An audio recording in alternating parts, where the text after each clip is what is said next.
Hello, everyone. Welcome back to the Miami Minute, where we cover my favorite team, the Miami Dolphins, who did make one move at the trade deadline, but I think a lot of us were expecting and hoping that this would be a lot more of an active trade deadline.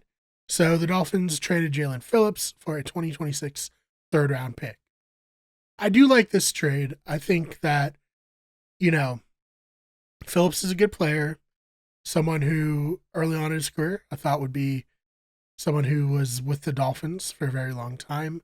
Obviously, injuries have impacted him. Everybody knows the memes this year about his ability to get pressure, but then his inability to actually turn that pressure into sacks.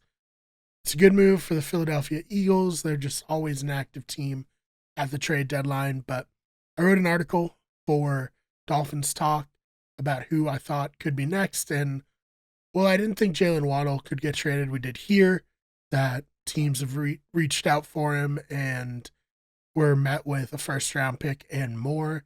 They didn't think he was worth that. I think that's fair for Miami. Jalen Waddle is one, under contract, two, one of our best offensive players, and three, if they got rid of him, they'd just have to find a new good wide receiver, which, those. I, there are a lot of good wide receivers and a lot of rookies come in and play well.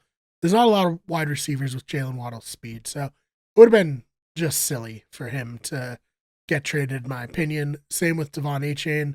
You need to at least give the fans a reason to root for the team going forward, and he's a bright young star for the team. So my thinking was, all right, that's the case. Who's not young and who will be like, people will care, but they won't like completely die over people getting traded. I settled on Bradley Chubb and Minkah Fitzpatrick. For Minkah Fitzpatrick, obviously he just got back to the Dolphins, but because of how it ended the first time, I don't think people are generally like too emotionally invested in him, just given how it ended. Before Bradley Chubb, he's had some high highs, but that injury really seems to have cratered his potential with the Dolphins, and he's probably past his prime. And it would have kind of made sense to see if they could offload his contract. I think he has like $38 million a year coming next year, but ultimately that wasn't the case.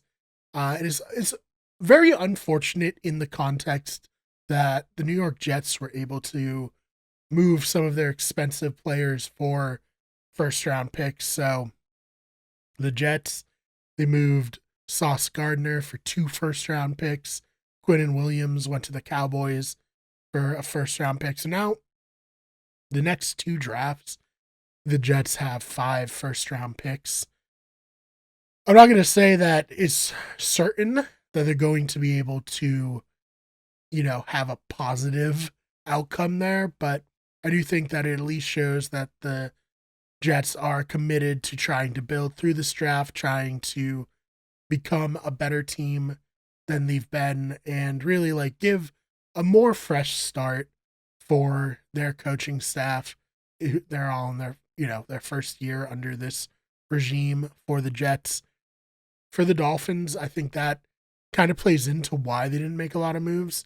Obviously, one interim GM, who knows how much he's going to be doing or if he feels like people are trying to fleece him. But there's a report that came out that said that, McDaniel was very involved with the player personnel decisions, the trades that they made, or I guess the trade that they made and the trades that they ultimately turned down.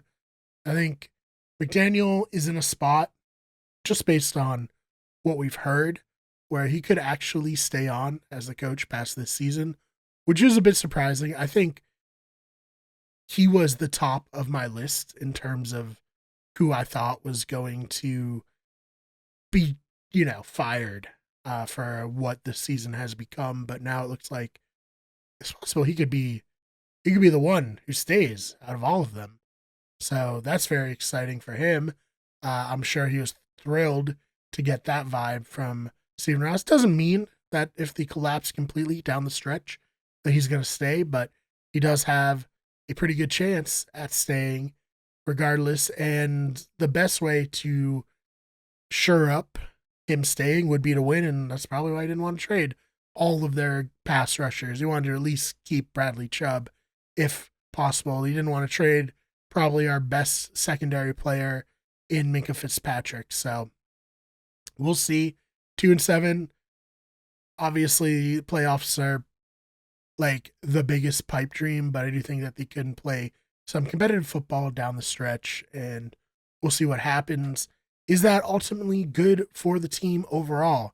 Very difficult to say. I know that a lot of people are just completely out on Mike McDaniel, and I can't really blame them.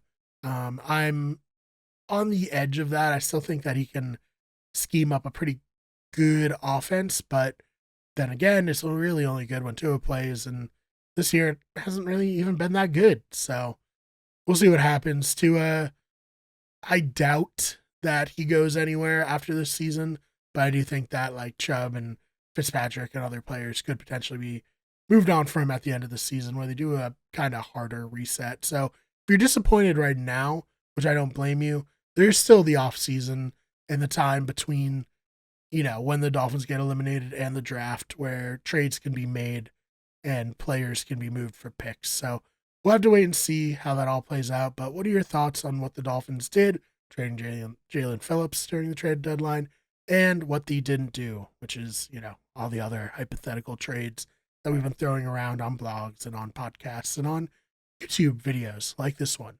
So yeah, let me know your thoughts about all of that, and I will see you in the next one.